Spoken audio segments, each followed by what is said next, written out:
Liquor కేసులో MLC కవితను వెంటనే అరెస్ట్ చేయాలని డిమాండ్ చేస్తూ ఖమ్మం జిల్లా బీజేపీ నేతలు కలెక్టరేట్ ఆఫీస్ ముట్టడించారు.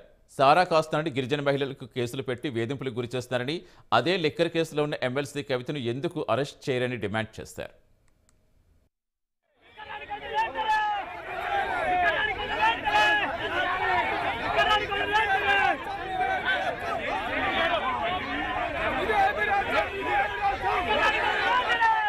చంద్రశేఖరరావు గారి కుమార్తె కల్వకుంట్ల కవిత గారు ఉన్నారు, ఎమ్మెల్సీ గారు.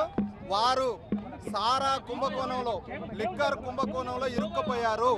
గతంలో తెలంగాణలో ఉన్నటువంటి గిరిజన సమాజం వారి యొక్క ఆనవాయితీగా తరతరాలుగా వస్తున్నటువంటి సాంప్రదాయం ఏదన్నా వివాహ వేడుకల్లోనో వారి యొక్క ఫంక్షన్లలో ఏదన్నా కొద్దిగా వారు ఆ విధంగా సారాన్ని గతంలో తీసుకున్నట్టయితే వారిపైన నాన్ బెయిలబుల్ కేసులు పెట్టి మహిళా గిరిజనులను కూడా చూడకుండా వాళ్ళని కటకటాలు పాలు చేసినటువంటి ఈ రాష్ట్ర ముఖ్యమంత్రి చంద్రశేఖరరావు గారిని ఈరోజు ప్రశ్నిస్తూ ఉన్నారు. ఖమ్మం జిల్లా గిరిజన సమాజం మొత్తం కూడా నీ బిడ్డ కల్వకుంట్ల కవిత ఈరోజు సారా కుంభకోణంలో ఇరక్కపోతే గిరిజనులకు ఒక న్యాయం, నీ బిడ్డకు ఒక న్యాయమా?